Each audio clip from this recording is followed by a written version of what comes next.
A very good evening, ladies and gentlemen, and a very warm welcome to you all to the 25th edition of Bangalore Tech Summit 2022, organized by the Department of Electronics, Information Technology, Biotechnology, and Science and Technology.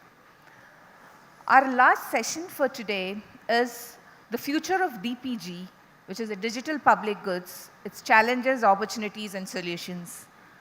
I would now like to welcome Mr. Henri Verdier, Ambassador for Digital Affairs, Ministry for Europe and Foreign Affairs, France. He is going to be the keynote speaker for this session. Mr. Henri Verdier is an entrepreneur and digital specialist and is currently Ambassador for Digital Affairs of the Government of France.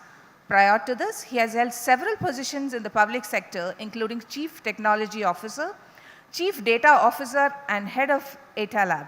Before joining the public sector, Henri was the CEO of MFG Labs, a startup involved in social data mining. Henri served on the OGP steering committee on behalf of the government of France. France was a steering committee member from 2014 to 2021 and served as the government co-chair from 2016 to 2017. I would now like to welcome Mr. Henri Verdier. Welcome, sir.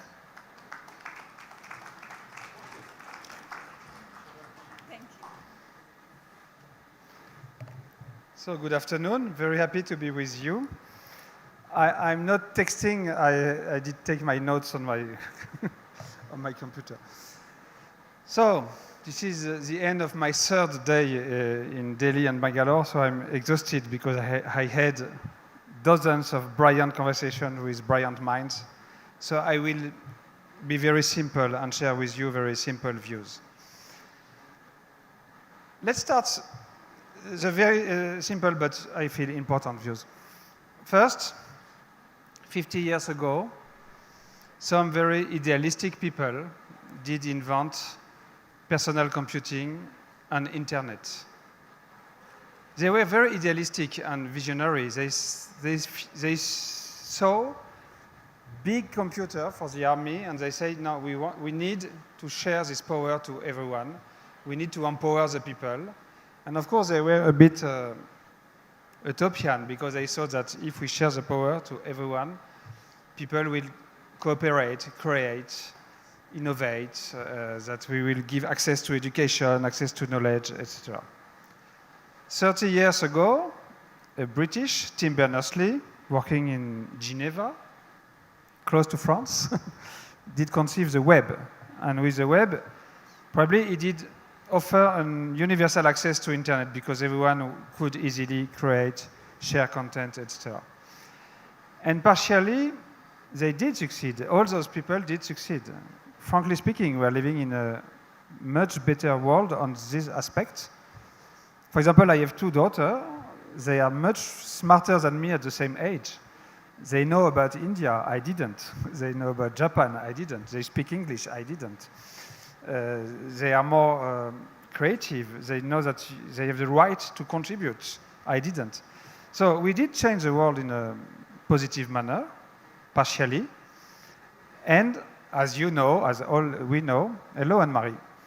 Anne-Marie is my Danish counterpart. So you have two ambassadors this afternoon. So partially we did succeed with this, and some things also did turn bad. And we have to take a few minutes to consider what did turn bad. First, let's observe that we have more and more bad actors. So cybercriminality is something. States did invent cyber warfare, and we can observe France, we know a lot about what's happening in Ukraine, and I can tell you that there is a daily war, cyber war, with a lot of attacks on defense. You have cyber terrorists, some terrorists are using this, or you have child abuse, etc. So but this is just criminal actors. The only issue there is to understand how legitimate states, and especially democracy, can tackle this in respect of the rules of law. So that's something. The second threat, which is probably much more dangerous, is the fragmentation. Those people did dream about, and because most of them were academics, they did dream about one unique infrastructure for everyone. And they did build it. And now we have a lot of real risk of fragmentation. A technical fragmentation. So probably most of you know that, for example, Huawei did propose in the International Telecommunication Union to discuss about a new TCP/IP protocol, more supervised and more controlled and more easy to disconnect. And the group was open, so we did say no, no, no, and so the group was not conclusive. But now we observe the apparition of IPv6 plus and other avatars of this initial proposition. So there is a risk of technical fragmentation. And yet we have to, I speak in front of a very smart assembly, so you know that internet had various protocols from the beginning. This is, I'm not speaking against diversity. I plea for interoperability. Another point of view is that because most of our citizens don't live on internet, they live on within social networks, which are private companies with a platform business model. They are captured, so this is another fragmentation. Populations are fragmented because they live in different worlds, with different rules, different contents, different law, etc. And maybe we, the states, we do contribute to fragmentate a bit because we have to regulate, we have to legiferate. So for example, in Europe, we consider us as strong enough to impose a GDPR to protect European citizens. This is just to protect European citizens, or a DSA or a DMA, and then we have to discuss with the rest of the world. But we don't want, no one wants a world with 200 different systems and everyone pretending to have an extraterritorial capacity of regulation. So this is a third fragmentation. So we are living at dangerous times. Maybe my daughters, which I said are smarter than me, thanks to internet, will live the end of this internet. This is not a given. We can lose it. Really, really, we can lose it. Some states hate it, and like I can mention them. China don't like this model of decentralized end-to-end network with a shared governance, with a multi-stakeholder community. They really don't like this. And I tell it publicly, but from my perspective, the Silicon Valley don't hate it, of course, but they don't fight for it. They don't stand for the public core of internet. They don't finance enough public digital goods, because that's the point we are speaking today.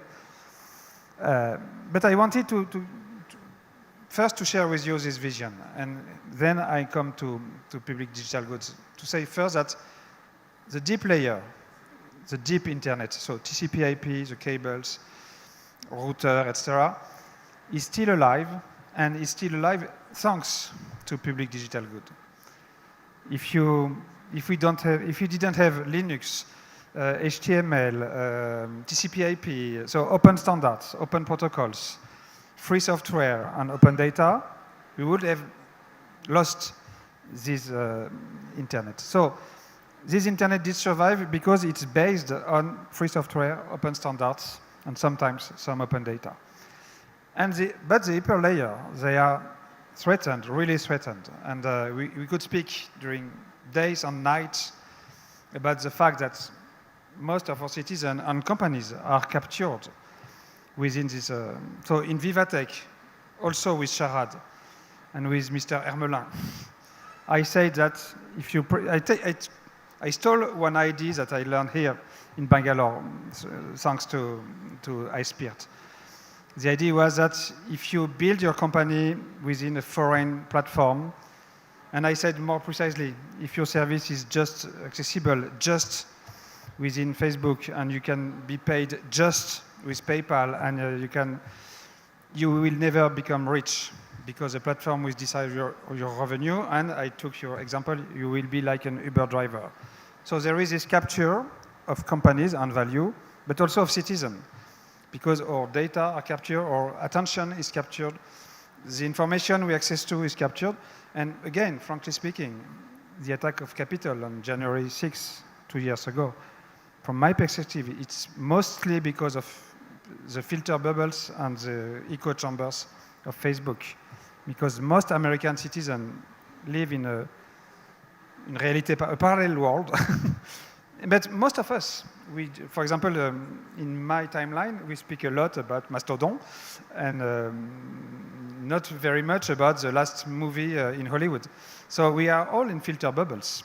Most of them are not dangerous. But if you are a bit radicalized or nervous or extremist, your filter bubble can become very dangerous.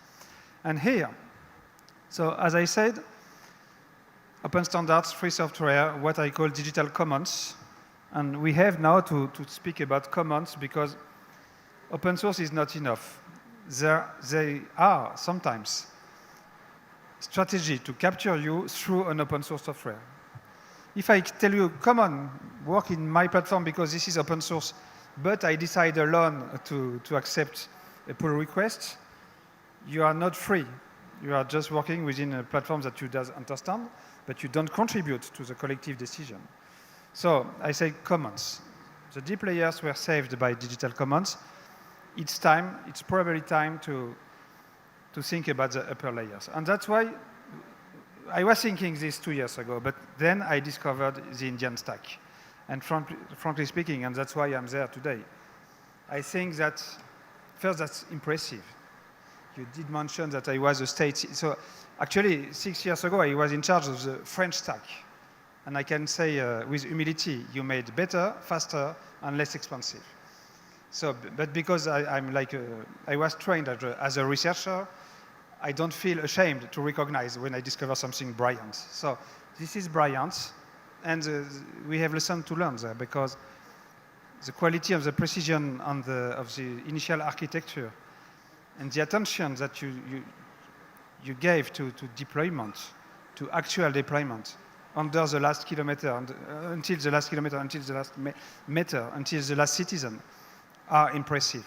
So first, congratulations. This is well done, well conceived and well done. But most important, you did probably open a way for a better future. A future where we as citizens will have a feedback, will share the control through sovereign states. But we need state sovereignty. Think about this. If states are not strong and sovereign, we are not democracies anymore. Because we say, we as citizens, we don't like hate speech and blah, blah. And the state will say, I'm sorry, I cannot tell this to Facebook. So we need sovereign states, but we need to be sure that the initial sovereign is still the people. So for this, we need open source, we need contribution, we need conversation, we need controversies maybe, we need to fight a bit, but that's important. So this idea that we can avoid the global fragmentation and the global fracture and the global capture, because we could build the digital civilization on public open infrastructure, which we are trying to do, is a very, very important idea. And we, in France, and most European, I feel, we consider that we should now enlarge this conversation, and we should start to exchange within countries, within continents, to propose something universal, to propose to the world a global digital world which is not built on libertarian internet. I don't want my children to be educated by Mr. Musk. And we don't want a Chinese model with a state deciding about everything and using it as a tool to control the masses. So in between, frankly speaking, you did open the way. Now we want a broader conversation. We want to test a bit. We want to transform it into an agreed international language to finance some initiative, to find a way. And maybe now the speaker will have brilliant ideas for this. But I was there to say, you did open the good door. And France and most Europeans, we are there to learn and to build something with you. Thank you very much.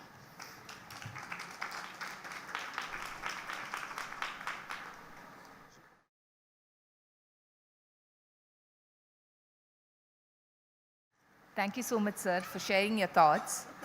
Moving on with the session, I would now request the following panelists to please come on stage. Mr. Sridhar Pabbisetty, who is also going to be the moderator for this session, who's a founding director, Kautilya School of Public Policy. Sridhar Pabbisetty is the founding director of the Kautilya School of Public Policy. He is a well-known public policy and inclusive governance specialist. He is also a chief enabler at Center for Inclusive Governance, a citizens' collective for social actions on public problems. For his outstanding contribution to the societal change, he was awarded the Distinguished Alumni Award in 2018 by his alma mater, Ramaya Institute of Technology. Our next panelist, Dr. S. Rajagopalan, Professor, IIIT Bangalore. Dr. S. Rajagopalan received his BTech degree from IIT Delhi, PGDM from IIM Bangalore, and PhD from IIT Kanpur. He was the Chief Executive Officer of the Karnataka State Council, Science and Technology from 1982 to 1993, and was involved managing innovations that address the problems of Karnataka. He co-founded TIDE, which is the Technology Informatics Design Endeavor, which is a non-profit development society which focused on developing and disseminating technologies that are economically attractive, environmentally sustainable, and socially acceptable in rural areas of Karnataka.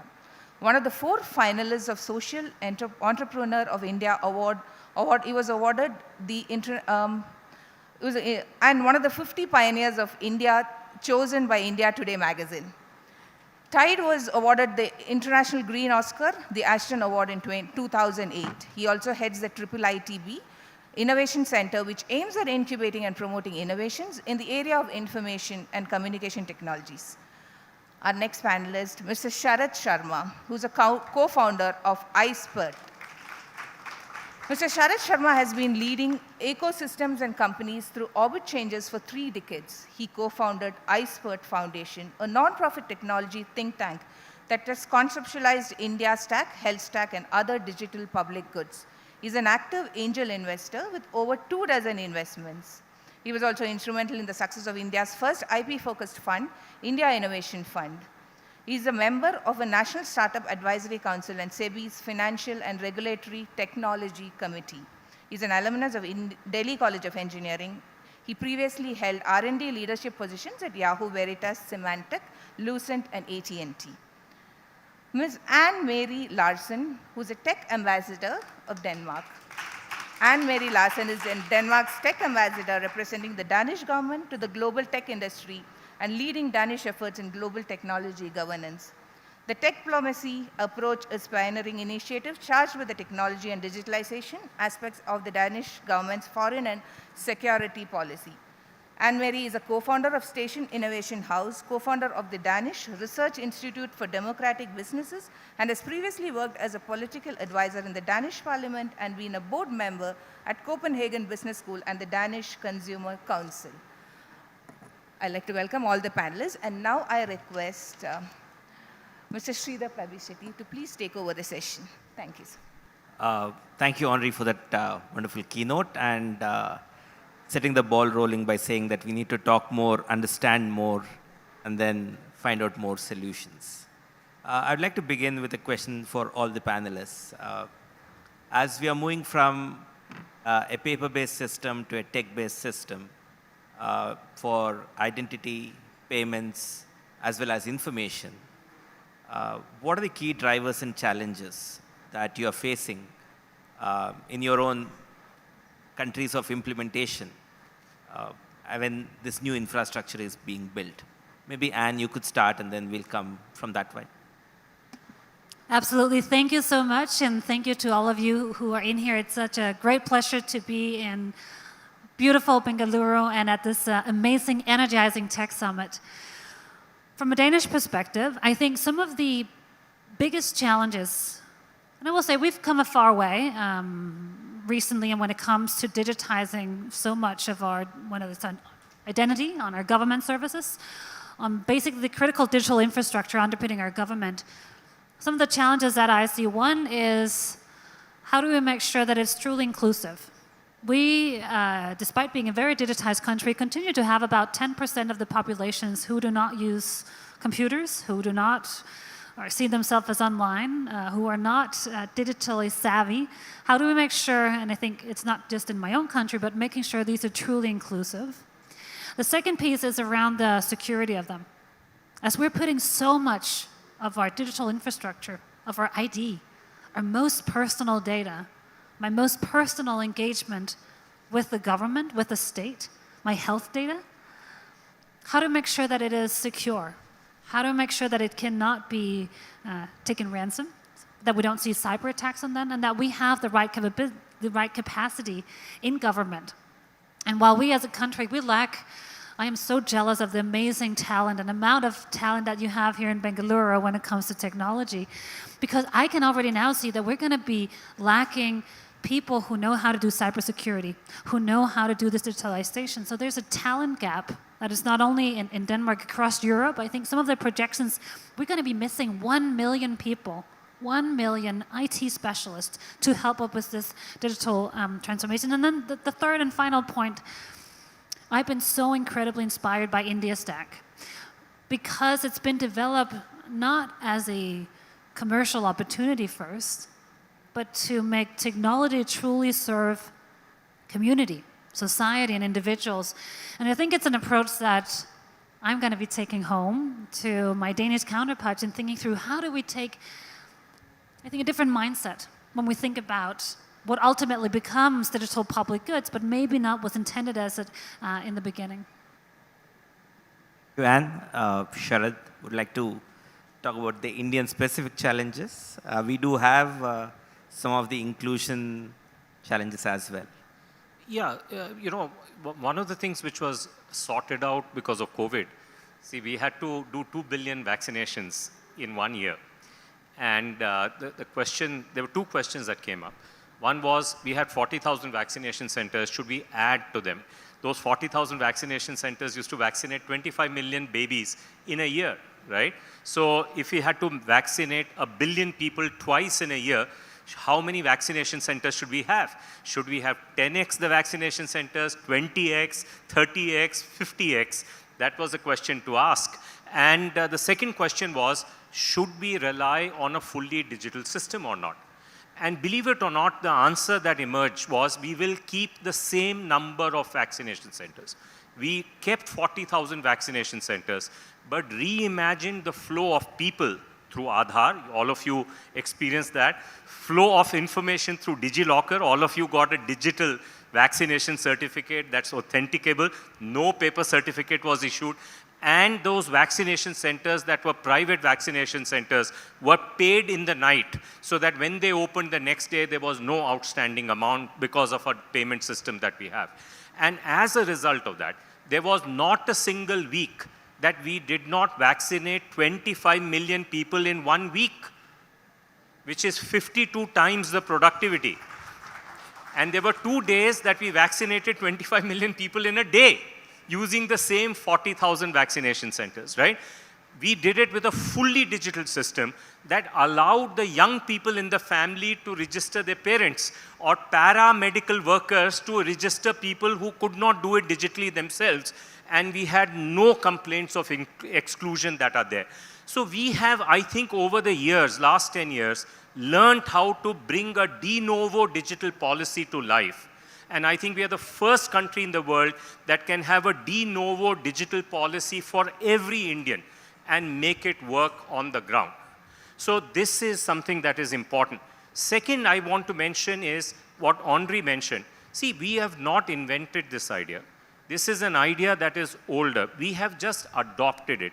The simple idea is that there is a role of private technology, but there is a role of public technology.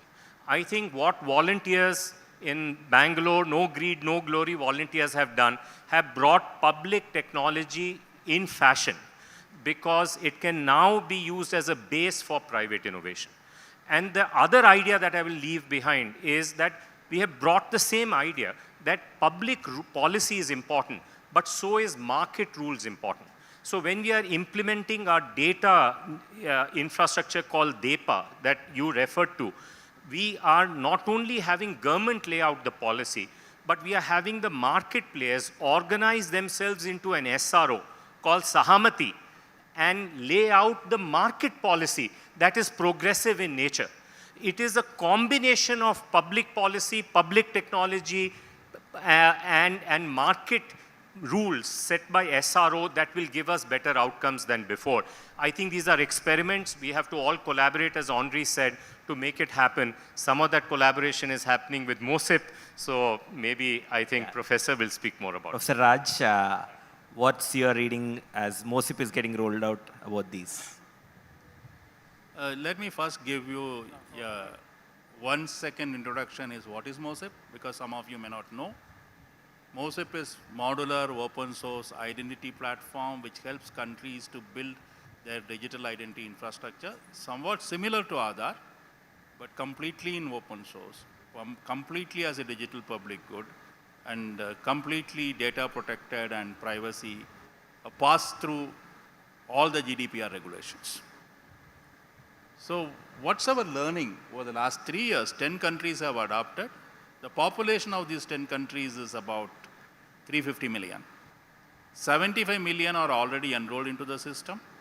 In Philippines, Morocco, Ethiopia, Guinea, Burkina Faso, Sierra Leone, Ethiopia, all kinds of countries. 7 in Africa, 2 in Asia, and maybe we'll get 1 more win in Africa and Latin America.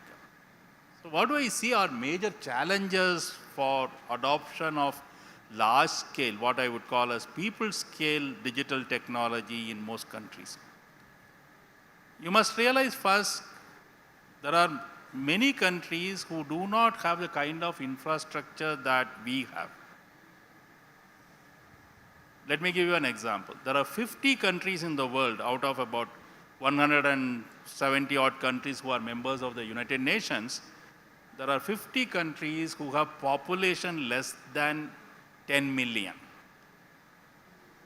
That is the population which is less than that of Bangalore city. What about Denmark? 6. No, I'm talking about 50 countries in the world. And how do they derive benefit out of digital? That's a major challenge because we got a request from a country, Samoa, which has got a population of about 300,000. Then Bermuda, which has a population of 72,000. Not even the population of one assembly constituency in India. How do they go digital? What would be per capita cost for them to go digital? We have to understand that every country, however small they may be, there are 2 aspects on data they are very particular. One is data localization and another is data sovereignty. Who gets to use the data? And what we find in all these countries is that there is a lack of capacity, the countries where we are working with, first to visualize a system in detail. They have a visualization at, let's say, 30,000 feet level, but not in detail. To architect, engineer, install, deploy, and maintain. So what happens is, traditionally, whenever they had used technology, let's say, digital telephony, let's say a 5G, 3G, 4G, whatever system, they have always been vendor driven. They have tied up to the vendor, and vendor have got a very strong hold on some of these countries. And how do they get out of the vendor? How do they start thinking for themselves? What kind of capacity building? What's the university system doing there? That's our first major challenge. And that's what we are trying to address in all the countries where we work by trying to upgrade the capacity to design systems and to implement systems across the world. The second major challenge which we all know is, we all are aware of it, is a great fear about cyber security. Everywhere the fear is that what would happen to my data? Will it be compromised? Can I be taken for a ride? And that fear is increasing now with more threats coming out in the press. How do you address the threats? If time permits, I will talk about it in the next round of questions. Henri would like to add from the French perspective, and then I will be very brief. First, don't neglect countries with small population. In Europe, we know that Denmark and Sweden, the Vikings, they invade every European countries. So be careful. Now, 2 brief ideas. First, as a former chief technology officer of the government, let's be careful because very often People just want to use the old processes through a screen instead of a paper. And that's not innovative, that's not useful. Sometimes it's more expensive and it doesn't create any added value. But yeah, you smile, you know that I'm right. That's very funny. Sometimes they say, I need an electronic blah blah. And you say, well, you don't need a blah blah anymore. You can make it completely differently. The second thing, and that's very important, I think that we should, with every new technology, with every new solution, ask ourselves, does this technology empower the people or control the people?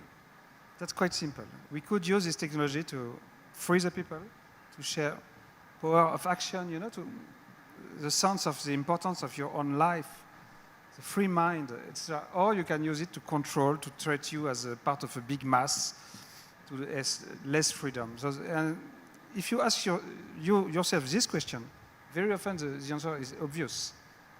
Is it empowering me or not?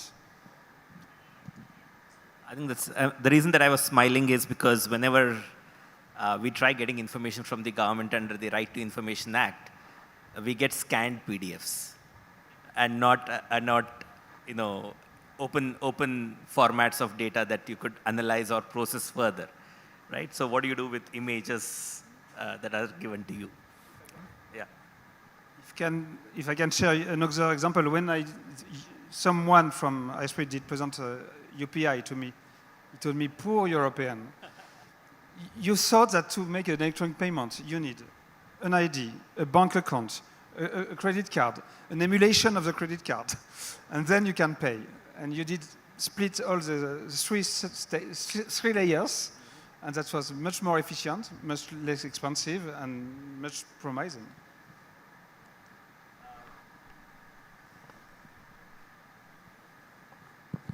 So, Anne, coming back to you, I mean, as one of the early thought leaders about data sovereignty and articulating the regulation approaches to be very localized and responding to local challenges.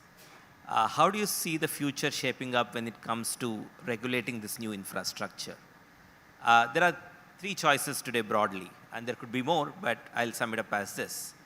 One is the big tech companies developing the new infrastructure, where regulation becomes unwieldy even for large democracies, right?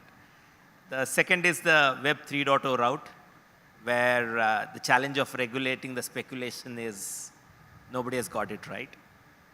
The third is treating this new infrastructure as digital public good, which means that each country will embark on a journey discovering local solutions, right? And here is where we need to have continuous dialogue, right? Data localization is seen as an imposition by many innovators, and not understanding that there are local sensitivities that need to be safeguarded while you innovate. So, over to you. Do I have to choose one of the three? Or you could come up with a fourth. Okay, great. Well, I'll try that. I think fundamentally the question, should we leave our digital infrastructure and our governments going online to big tech? I don't think so. But I think we also got to recognize that some of the platforms that's been developed by big tech, if I look at my phone and I can see my screen time, I spend a significant amount of time on platforms that I utilize in communication and engaging with others and getting all my news and media sources from, in using my freedom of speech, in engaging with public officials on what is, constituting some sort of a public good, but it's governed completely different. And so I think we got to recognize that we're not going to be just switching off those platforms. So many of our citizens are using them. So we got to find a way in the short to medium term to find a way how we govern those in a meaningful, human-centered way.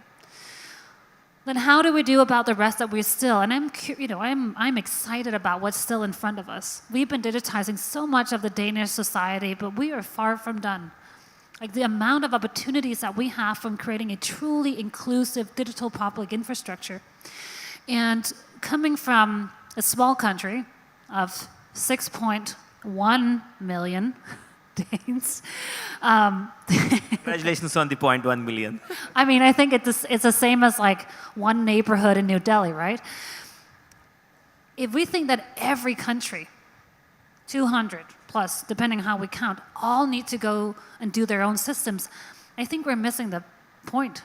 I see India Stack as not only a pioneering model for India, why couldn't it be a blueprint for countries around the world who are desperately expecting digital technologies to leapfrog into better social services, into more data privacy, more economic opportunities? If every country needs to be as creative as India, I think we're going to actually see a lot of hesitation around the world, and we're going to see a lot of disappointment, because then technology is not going to be delivering on those promises. We're lucky to be part of a sometimes a very happy, sometimes a less happy club of the European Union. And that is exactly to take the effort of saying, are there some things that we don't have to replicate across all these tiny little states in Europe, but where we can learn from each other? And because it also goes to the point that while we are building domestic technology, regional technology, and importing really large technology platforms, and our citizens are using them willingly, whether we want it or not, we need to be, as democracies coming together, and I think setting rules of the road for this new type of critical digital infrastructure, helping the world imagine a cooler world, a better world, a more exciting world where technology becomes, and I think truly delivers on public goods. And one of the reasons why I love talking about this as public goods is that it shouldn't be just for the few. We've seen what happens when technology is for the few. It doesn't deliver on solving huge societal issues. But when it does become a public good, one that we can all enjoy from, and I think going back to the original thinkers of the internet, those crazy thought leaders back in the 60s thinking about the potential of AI, they thought of so much more than Netflix knowing exactly what type of movie I want to watch next. They were they expected a more free, open, engaged society, one where everyone could talk together. They were imagining flying cars. And I think it's up to us, not only individual governments, but big, large democracies and small democracies working together and finding this. And that's so much of the reason why I'm in India this week and will continue to come and be working and thinking through how do we take these digital public goods not only to our own citizens, but around the world. Thank you. And Professor Raj, going further on to the local custom needs, etc., right? With MOSIP, you are enabling better governance that can be customized for local needs, be it for education, healthcare, etc. But we also see that some infrastructure getting weaponized in the conflict, the recent Russia-Ukraine conflict. So where do you see safeguards that can be put in the emerging digital public goods? Yeah, let me give you an example. Actually, this question was asked very bluntly to us. Not Ukraine war, Taliban taking over Afghanistan. At that time, there was a database in the American system which was used to allow the Afghan national to come inside the America, to provide services to the American Defense Forces. And they had used an identity system with biometric, and this fell into the hands of the Taliban, and then it was used to find out who were the collaborators with Americans. So fairly easy because the database was. So how do you prevent such, if a government becomes rogue, what do you do? And governments can become rogue on the stroke of a second. Coup can happen, as it happened in Guinea when we were right in the middle of a pilot. Okay. So we have seen the warfare in Ethiopia. So there are two things that we do. One is that the system which we create is not a queryable database. You can't ask a question saying that, give me the UI and identity number of all those whose name ends with Ram or Rahim. You can't ask such question. We have designed the system in such a way that it is a very minimal function it can do. What it can do is it can authenticate. It can first register a person, then it can authenticate when somebody claims I am so and so, with a biometric, the system will say yes or no, nothing more. There is nothing more. What we have done is that all our data at the field level is encrypted at capture, at flight, and at storage, at every stage. Even the device which captures, let's say, a biometric like a fingerprint scanner or a camera which takes your photograph of the face, the device itself will have a hardware encryption. So the data, even if it is copied from the device, nobody can decipher it. So that is one. Second, we also do is that, in addition to that, all our database, all the fields put together are hashed. There is a hash number. So even if a single field is tampered with, it cannot work because the hash numbers will change. So we have protected in that fashion. That is one, saying that even if somebody has an access to database, he will only get gibberish because he would not know how to decrypt it, because decrypting is done only for some specific purpose, for authentication, not for querying. Second thing what we have also done is that in order to prevent, see, you can ask a question saying, is it possible in your system, because you are using face, to submit a face and say who is he or she? You cannot do that. If in order to do that, is it impossible? No, technically it is not impossible. But you have to do so much of effort, write script, write program, test it to do that, in the sense that I just want to know, a lot of time we confuse between a face recognition system and a face authentication system. The face recognition is a system which is what we normally call as one-to-n match. So you send one photograph and there are n photographs there and it matches which photograph matches here. That is what police use for criminal identification.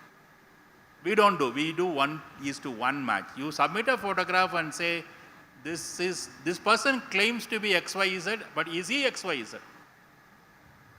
The system says yes or no. Second level of security what we have got is, we have got a cyber security key management system.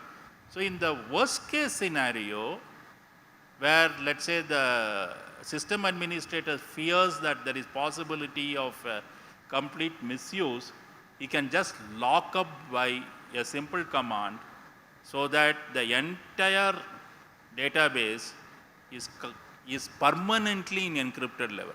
So if anybody even has access, cannot do anything with that database. Third level what we do is, the data sharing is only on consent from the data owner, only for the time the data owner permits, that is a citizen, and for the purpose for which he permits, and only the fields which he permits to be shared. And it 15 minutes or whatever, then the permission lapses. He has to permit all over again. So we are building in so much of security, but if you ask me the question saying that, can a rogue government deny services? Yes. You can shut down the whole system. Let's just assume that, for an argument's sake, if some government comes here and despite the best effort of our friend Sharad here, they want to shut down UPI, it doesn't take much of a time. So the only way in which cyber threat, cyber security, misuse of cyber facilities can be done only by alert, educated and involved citizens. And that's the only way by which, the way, as somebody said, freedom has a large price to extract. What is the price for freedom? Alertness by the citizen. You have to be always alert, protest and things like that, so that it becomes impossible for one person, a dictator, to come and shut down services. Thank you. Thank you, Professor Raj. Sharad, if I can get you to speak now. So while the large number of coverage on Indian IT has been about IT services and BPO, etc., the last 2 decades, the center stage has been occupied by the R&D efforts by both Indian companies as well as the global MNCs. This has really helped us in thinking and building solutions like JAM and UPI as the digital public goods. So what is the possibilities for the next decade for all of us? One of the big changes that is happening is that we are evolving this notion of techno-legal regulation. because democracy is a new way of thinking about it. And what is this? And I'll describe a quote from E.O. Wilson. He unfortunately passed away in December. Some of you may have heard that quote. He says, we have a Paleolithic brain, medieval institutions, and godlike technology. And this godlike technology that has emerged can hack the individual, social media, can run circles around medieval regulators that we have, and therefore is very difficult to regulate. So we got to find a new way to let the democracies bring the technology under control. Because this is not like nuclear technology where you could rely on the engineers to build as flexible a technology as they wanted, and society, what is society? Individuals and institutions, to damp down the bad use cases and amplify the good ones. That's not going to work in the future anymore. So we have a new obligation, and the new obligation is that public policy and public technology have to work hand in hand in a way that has never happened before. And for that to take place in a way that has never happened before, there are many different ways of regulation that we have to think about. This is not an audience about regulation, so I won't talk about Regulation 3.0, but this is an audience about technology, so I'll talk to you about technology. The technology is that as technologists, we have to become values-based technologists, which means we are no longer permitted to create technology that is most permissive, most flexible, but we also have an obligation to build technology that is regressive, that doesn't allow bad things to happen. That is the example that you heard Professor talk about a few minutes back. Now, how does a technologist know where to be permissive and where to be regressive? They have to take a cue from principles, values. So now you need to be able to bring those normative principles to life that regulators, public technologies, and market players can all coalesce around. So there is a big effort in India around the health stack. But that health stack effort starts by laying down those 10 normative principles so that our health regulators, our health players, which are doctors and hospitals, and public technologists like iSPIRT, can all align behind it and work together to bring it to life. Now, this is a very, very different way of thinking about the future. And this is the future I think the democracies have to come together and think about new way of techno-legal regulation. And that will allow us to regain control that I think you referred to, and Professor referred to, and Henri referred to a little while back. Henri, if you could come in and talk about how should democracies of the world collaborate, and what do you see as possibilities of France and India collaborating for furthering the idea of digital public goods?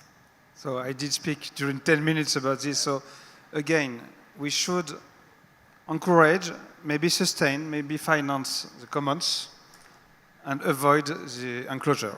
That's quite simple.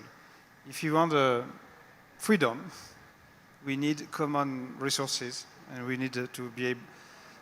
So that's quite simple. Execution, as usual, is more difficult because as governments, we can intervene a bit brutally. We can come with our money and with our rules. So this is a second advice. First, be very humble when something does exist. We had to start from the fact that Linux does exist, Wikipedia does exist, OpenStreetMap does exist. And here, let's just ask them if they need something. If they don't need, that's okay. If they need money, let's find money. If they need more, let's listen to them.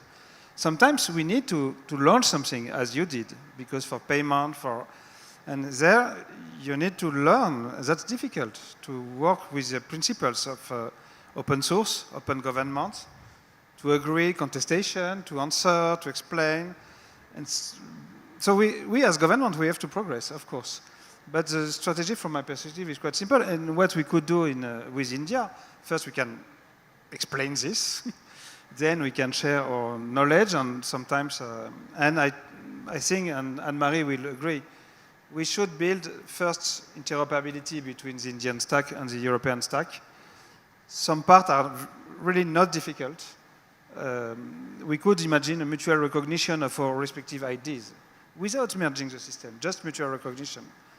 I think that what we are opening now regarding, logistic and transport, because we didn't start, so that's quite more easy to build something together. So, but we will. So I come back next year and I will tell you what we did.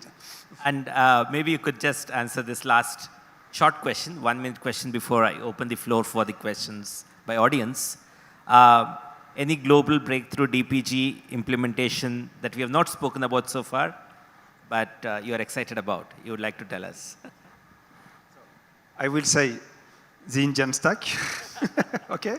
And I cannot stay for the questions because I'm supposed to inaugurate something in the French consulate for 15 minutes. Okay. So thank you very much. See you next year, and thank you. Thank you so much, Henri. A round of applause for Henri. You need to head back for other engagements. Thank you. Professor Raj, what other DPG is exciting you? See, I think in our DPG journey so far, one modality which we have forgotten is voice. India is traditionally very oral society. We maintained our culture through oral practices, not written down. History of writing is very recent in the human history. So why is it that any of our digital public good, be it UPI, be it Aadhaar, be it Health Stack, we forgot about voice completely. So recently I looked at some of the very exciting things that come in with voice with some of the Indian developers, where we could use voice in a very secure way, in an authenticated way for most of the function. This essentially releases two things, like people don't need even a tablet. People could use feature phones. 2/3 of Africa still uses feature phones. So the thing is that we are going to field test voice shortly, but I have a feeling that, if Siri and Alexa and Google Assist can use voice, why can't UPI use voice? That's my question. And how do I do it in a very secure way without scamming people? And I think that's going to be the next decades, where you might do away with typing, do away with entering, and you might carry out everything using voice. That I am quite excited about. Actually, that is because some of the very young people in this, they are challenging some of the standards that have come in voice and creating something. So if some of you are interested, go and take a look at an emerging site called Turant.ai and try to see what they are trying to do. There are 3-4 Indian groups working with voice. So another is Vernacular.ai. We are interested in it. Thank you. Wonderful. That's very music to our ears, right? Sharad, what are you tracking? Yeah, so I'll build on what Professor is saying. See, India has 16 official languages which are printed on your currency note, but actually the live languages in India, there are hundreds of them, right? And so the question is to doing what Professor is talking about, we got to reinvent machine learning so that it can be done in a privacy preserving manner, because I don't want that model to really listen into what I'm saying, but I still need to be able to train that model for that to be able to understand. Now, so this is an issue that we've been wrestling with in a big way. And actually, yesterday we spent 3 hours with Henri giving him a preview of what is going to be launched early next year.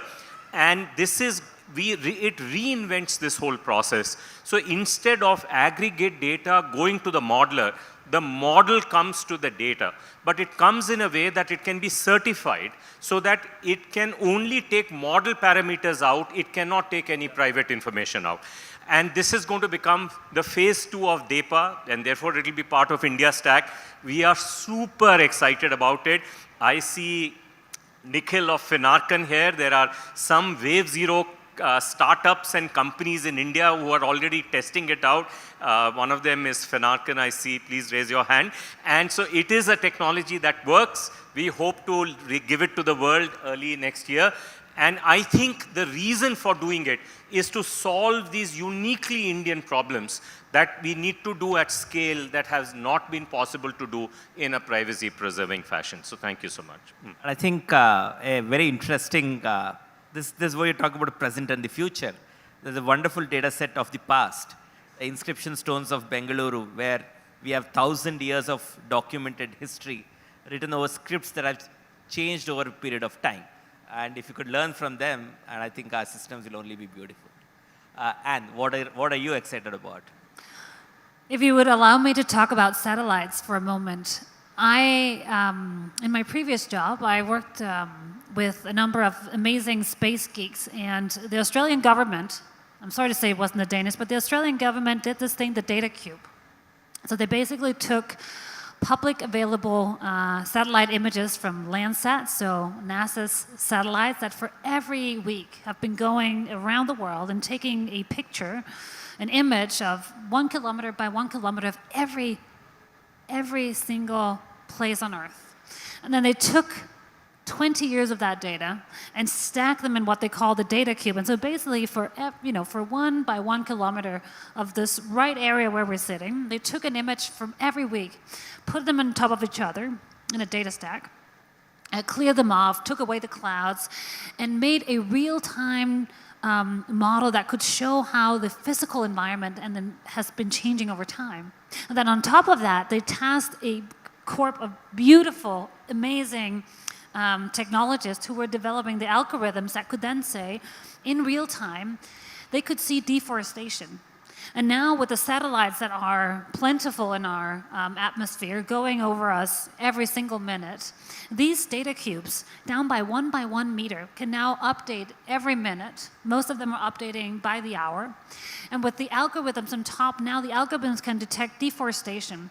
It can see the quality of crops simply by the color they have based on this. They can see freshwater resources. So in countries, not small countries like Denmark, because we can send someone out and within an hour we know basically how the entire country looks like. But in very, very large countries, you can use this to real-time monitor your crops, your forests, your freshwater resources.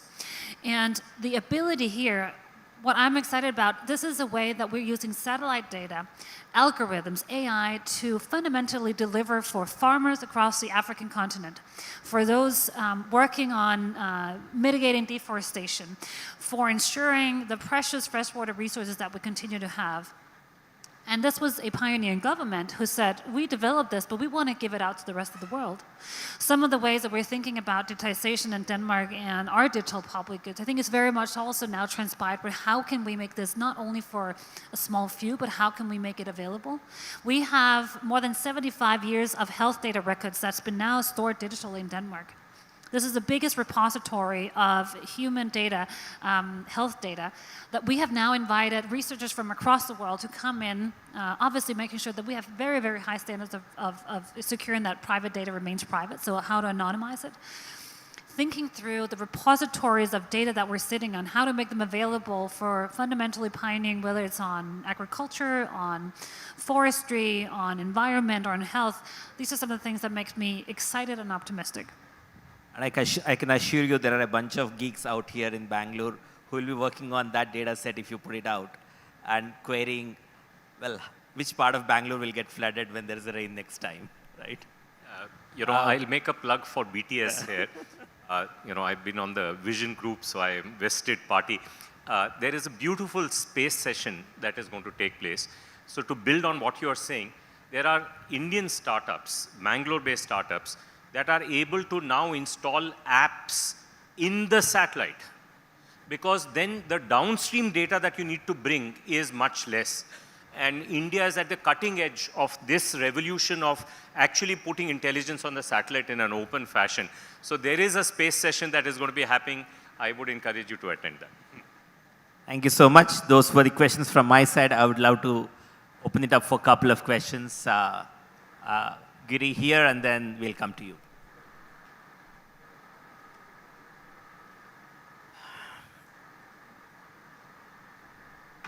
Hi, my name is Giri, and thanks, Anne, for talking about Australia. I actually live in Australia. My question is regarding governments mandating digital records to be maintained by private companies. So as you know, recently Australia had two massive breaches. One was Optus, where we lost 11 million records, including passports, date of birth, driver license. And then Medibank, which has literally given away all the medical records of more than half the population of Australia. The knee-jerk reaction of the Australian government has been to increase the fine on private companies to $50 million. And the response of private companies are, look, we are only maintaining this record because you are forcing us to, and you are unable to provide us a infrastructure where this data can be protected, because unlike physical infrastructure, physical borders, which you are able to protect with armies, our digital infrastructure is really porous. Anybody from anywhere can get in. So there's a battle going on between the private companies who are being mandated to store digital records on government mandates, while they're not getting the adequate support from the government to say, this is how you protect my citizens' data. I just wanted to understand the panel's viewpoint on where do you see this going forward? Because the businesses being penalized are almost going out of business. And they're offering valuable services that they will not be able to offer to citizens going forward. Thank you. I guess the question is also about who will share the blame, right? I mean, often vendors end up getting the stick. Well, they don't have all the means to. Yeah, I don't want to speak for Australia. Minister Watts is here, Joanne Weaver. She's a very active person in this space. Australia has a 3-year record of CDR. I think it's a very good policy. And, but you know, this underlines something that I think we are all collectively learning. That if you really want to regulate good behavior on part of market institutions, you have to think of public tech and public policy. Public policy alone, which is what you are talking about, is not sufficient to regulate good behavior of market players. And so public tech that is needed in the Indian system, which is called DEPA, it's working at scale in account aggregator, 1.1 billion bank accounts and so on and so forth, requires public tech. It's called the confidential clean room to be followed. Now what happens is, if the public tech is not well designed, then, and the breach takes place because of public tech being compromised, the private party is not at fault, right? It's not their liability at all. And that gives them a lot of confidence, because it allows them to move forward without having, you know, outsized and sometimes unfair kind of liabilities being placed on them. And if you place very high liabilities, then innovation suffers. We've seen that happen with GDPR in Europe, right? And so there is a new approach that is needed. And we don't have time to go into this, and that is the techno-legal regulation. And I'm quite confident, because there is a very healthy dialogue taking place between the learnings of India and learnings of Australia. I'm hopeful that we will learn from each other, because we've been watching what is happening with CDR and learning from that. And I am quite confident that Australia, because I know of the interactions that they are trying to learn from us, and in the next 6-8 months, a year, you should see you know, some cross-pollination happening here. Wonderful. Sir, I'll take that question and then I'll come back to you, please. Mike, please pass on you. Sir, how would you leverage non-technology companies for AI as such? And at the same time, how can we able to harness the true power of startup culture from Australia as well? You got the question? Yeah. I think, if I understand you correctly, you are talking about countries which are in the journey of technology at the lower end, when you say non-technology countries or non-technology companies. Non-technology companies and the startups you are talking in terms of. I don't think there is any company in the world now you can call it as a non-technology company. All of them use some form of information technology or the other. Even the smallest shop which sells more than 20 lakh worth of goods in a year is a GST enrolled, has to file returns, has to do all that. So in some smartering of the knowledge of digital technology is widely prevalent everywhere. But what can startups do? That is much more interesting than the other part of the question. I think imagination is the sky. You know, there is no limit to imagination. For example, a very simple thing, somebody was asking what can drones do for a farmer who is dependent on rain, who has got less than 2 acres of land. Because 80% of India's farmers have less than 2 acres of land. And 65% of India's land is not irrigated. Only 35% is irrigated. In Karnataka, only 15% is irrigated. 85% depends on rain and borewell. So what can drones do here? That's where the startups come. Because the startups can pick up some technology like drones technology or drones and certain amount of information processing and will be able to deliver a service which is known as precision agriculture. The precision agriculture takes into account that farmer's actual location, the soil conditions, and advises him what he can do, even in that 2-acre rainfed. But for this, we need very imaginative startups. If we really look at even the journey like UPI or Beacon protocol, which is now powering the ONDC, they are all startups only. They all started as startups. Okay. First installation of Beacon protocol was in the Kochi auto people, auto rickshaw. So startups has a very long role, but major role is imagination. Can you imagine and be creative, saying what can be done? So I used to remember 40 years ago, when is the washing machines came in, I don't know, you people won't remember, there was this company called Videocon which had a twin drum washing machine, one drum for washing, another drum for spinning. And it had large amount of sale in Punjab. And somebody was investing, why is it rural Punjab invests and buys 7,000-8,000 rupee worth of washing machine? They found that it was a very ideal way of churning curd into butter. Because it had that kind of oscillation, the motion, etc. And people found, this is what I would call as, we will call it as Jugaad, we can give any kind of name. Is there a Jugaad in digital technology? Can startups do that? That's the role of startups. And again, the tech comes much later, right? I mean, you need to observe a problem, think about solving it, and tech will only make it easier, right? So I think these processes will continue to be in the non-tech, imaginative, problem-solving space. Technology will follow, and you need not do that technology as well, right? You can serve. My question is related to the other aspect of data sharing restrictions. So I was involved in FASTag deployment across the country, right from 2015 onwards. So we're very closely working with NHAI and national NPCI.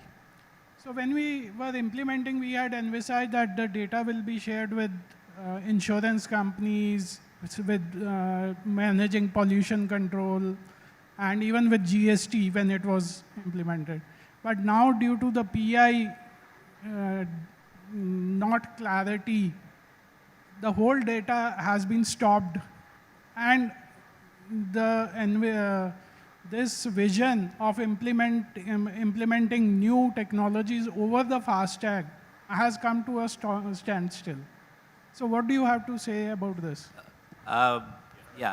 Before you come in, Sharad, I think the answer lied in what Professor Raj was telling earlier, of saying that you can still get intelligence out of the system without compromising the PI, right? You need to query the same knowledge in probably a different way, rather than to kind of try and expose, telling where all did Sharad go the last 24 hours, which all toll booths he passed by. Actually, there's add on to what Sridhar is saying. I have been interacting both with the IHMCL, the NHAI subsidiary, as well as NPCI.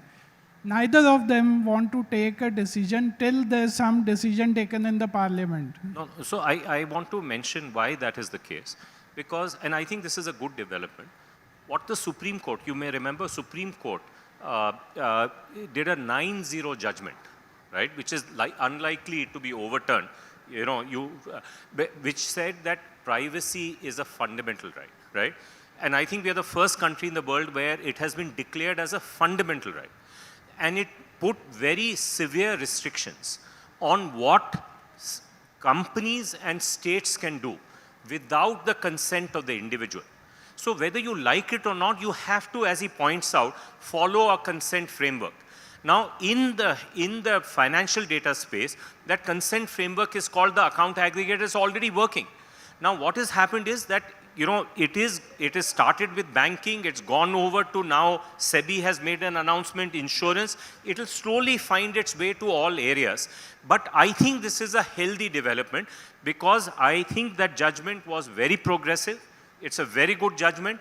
It requires us now to build the infrastructure, data infrastructure, that will allow it to bring it to life. It may delay it by a few years, as you are noticing, but I think it will give it a solid foundation, you know, which will be good for our society as we go forward. So meanwhile, if you want to accelerate it, you know, you should press your partners to follow the DEPA framework or the account aggregator framework.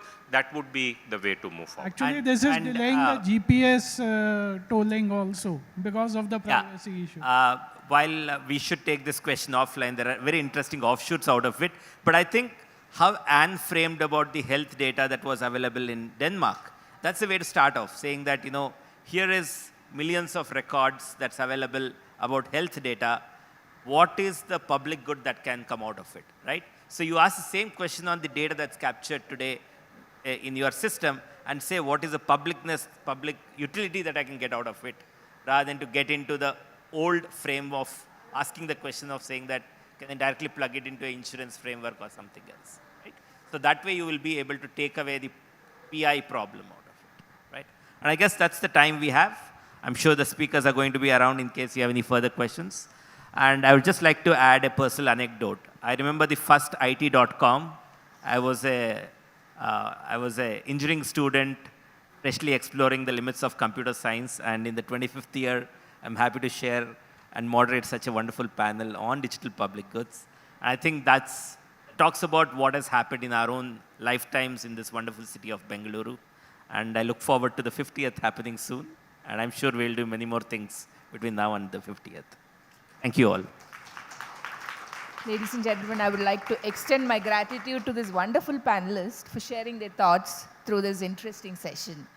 A big round of applause, ladies and gentlemen, for this wonderful panelists.